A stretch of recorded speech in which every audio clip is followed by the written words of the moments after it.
मी काल दिल्लीमध्ये दिवसभर होतो, अनेक ठिकाणी फिरलो, अनेकांशी चर्चा केली. दिल्लीमध्ये नक्कीच यावेळेला चुरस आहे आणि निवडणुकांमध्ये चुरस ही असायलाच पाहिजे.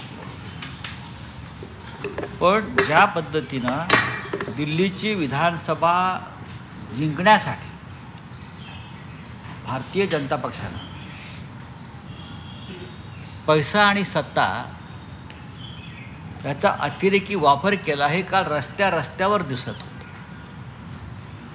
आपच्या किंवा काँग्रेसच्या कार्यकर्त्यांना लहान सहान प्रकरणामध्ये पोलीस स्टेशनला बसवून ठेवण्यात आलं. दिवस गुन्हे दाखल करण्यात आले अनेक कलमाखाली आणि त्याच गुन्ह्यासाठी भारतीय जनता पक्षाच्या लोकांना साधी विचारणाही केली नाही. याचं कारण असं की मला सांगण्यात आलं की वरून आदेश आहे, ऊपर से ऑर्डर है कि बीजेपी के लोगों को खुली छूट दीजिए, हम देख लेंगे. अशा पद्धतीनं कालची निवडणूक झालेली आहे. त्याला फेअर इलेक्शन म्हणत नाहीत. महाराष्ट्रामध्ये आम्ही यातून गेलो, महाराष्ट्राचाच पॅटर्न दिल्लीत राबवण्याचा प्रयत्न झालेला आहे. पण महाराष्ट्राच्या निकालानंतर आपचे कार्यकर्ते हे अधिक सावध होते, काँग्रेसचेही लोक सावध होते. तरी मला अजूनही वाटतं की आप आणि काँग्रेस एकत्र लढले असते तर भारतीय जनता पक्ष हा आसपाससुद्धा आला नसता, बहुमताच्या किंवा या चुरशीमध्ये उतरला नसता. दुर्दैवानं दोन हे प्रमुख पक्ष इंडिया आघाडीतले वेगळे लढले आणि त्याचा फायदा नक्कीच होऊ शकतो. सर, 5 तारखेला मतदान झालंय, 8 तारखेला निकाल आहे, 3 दिवसाचा गॅप आहे. तंत्रज्ञानाच्या युगामध्ये इतका गॅप का ठेवला जातो? दिल्ली एक लहान राज्य आहे, 70 जागा आहेत, मतदान कमी असतं आणि पाहावं लागेल महाराष्ट्रात ज्या चुका आमच्याकडून झाल्या.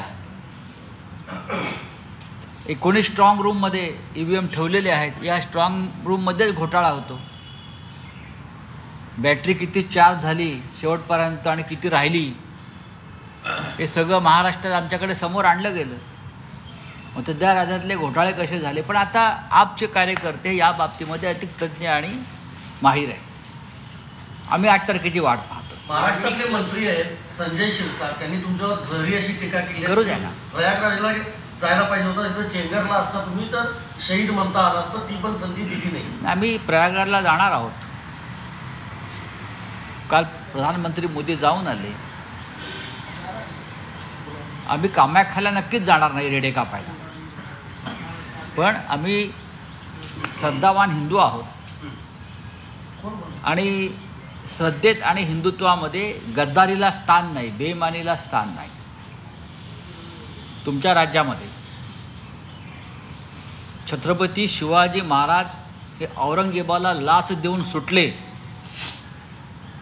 पळून गेले असं सांगणारे लोक ज्या राज्यामध्ये वावरतात खुलेआम, तुमच्या विचाराचे लोक, सरकार काय करत आहे आणि तुम्ही आम्हाला सांगताय. चेंगरून कोण मरणार हे भविष्यात तुम्हाला दिसेलच.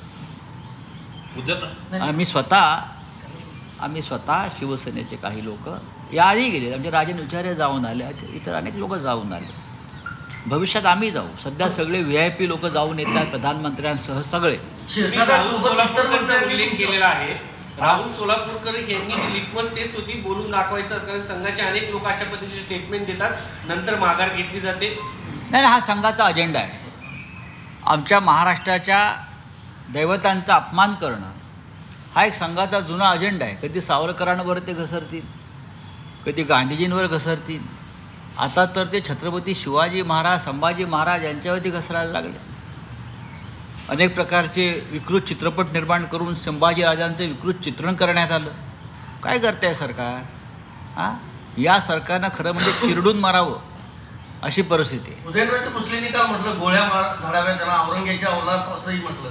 आणि मग त्यांनी स्वतः त्याची पूर्तता करावी ना. ते राजे आहेत, ते राजे आहेत. आम्ही त्यांचं मार्गदर्शन नेहमी घेतो. मग कोल्हापूरचे महाराज असतील किंवा सातारचे महाराज असतील, त्यांचा संताप आम्ही समजू शकतो. ते राजे आहेत, आम्ही प्रजा आहोत शिवाजी महाराजांची. आम्हाला अधिक तळमळ आणि तिडीक आहे. क्षीरसागरबरोबर इतर मंत्र्यांनी तुमच्यावर टीका केली ती सांगतो. दादा भुसे म्हणतात तुमच्या डोक्यावर परिणाम झालाय. प्रवीण दरेकर म्हणतात तुम्ही किळसवाणी वक्तव्य करता. आणि शंभूराज देसाई म्हणतात चिठ्ठी काढणारा पोपट तुम्हाला ठाण्याच्या वेड्यांच्या हॉस्पिटलमध्ये भरती. नाही बघा कोण काय म्हणतं आहे. हे जे सरकार आहे यांना विजयाचं डिप्रेशन आलेलं आहे. विजयाचं डिप्रेशन हा अधिक गंभीर आजार आहे. बहुमताचं डिप्रेशन. आणि त्या डिप्रेशनमधून ते बाहेर पडायला तयार नाही. आणि चुकीच्या पद्धतीने मिळवलेलं बहुमत, त्यातून मिळालेला विजय आणि त्या विजयाचा धक्का न पचवता आल्यामुळे आलेलं डिप्रेशन, त्यातून हे बोलत आहेत. मी काय बोललो हे आधी समजून घ्या. त्यासाठी माणसानं साक्षर असावं लागतं. साक्षर असावं लागतं आणि इमानदार असावं लागतं. मला प्रश्न विचारला आणि मी विचारलं की फडणवीस साहेब आमचे वर्षा बंगल्यावर राहायला का जात नाहीत, हा संशोधनाचा विषय. त्या संदर्भात माझ्याकडे जी माहिती होती ती मी दिली. त्याच्यावर तुम्ही काउंटर करा, उत्तर द्या. लोकशाही आहे ना. मुळात आपण सगळे कामाख्याला जाऊन अघोरी विधी केलेत की नाही याच्यावर कोणीच उत्तर देत नाही. अघोरी विद्या ही अंधश्रद्धेच्या कायद्याच्या विरोधामध्ये असताना सुद्धा अशा प्रकारच्या पद्धतीनं राजकारणामध्ये जर कोणी काम करत असेल तर ते महाराष्ट्राच्या पुरोगामी संस्कृतीला आणि परंपरेला शोभणारं नाही असं जर मी म्हणत असेल आणि लोक मला वेडा ठरवत असतील. लोकांनी महात्मा फुल्या नाही, गाडगे महाराजांनाही आणि सॉक्रेटिसला वेडाच ठरवलं होतं ना. तो अशा प्रकारच्या भूमिका मांडत होता म्हणून पुरोगामी. हे पुरोगामी लोक नाही. ज्यांना जादू टोणा मंत्र ह्याच्यात विश्वास आहे आणि या माध्यमातून आम्ही जिंकलो असा त्यांना आत्मविश्वास आहे. माननीय देवेंद्र फडणवीस हे राज्याचे मुख्यमंत्री आहेत. आम्हाला त्यांची चिंता आहे, त्यांच्या कुटुंबाची चिंता आहे.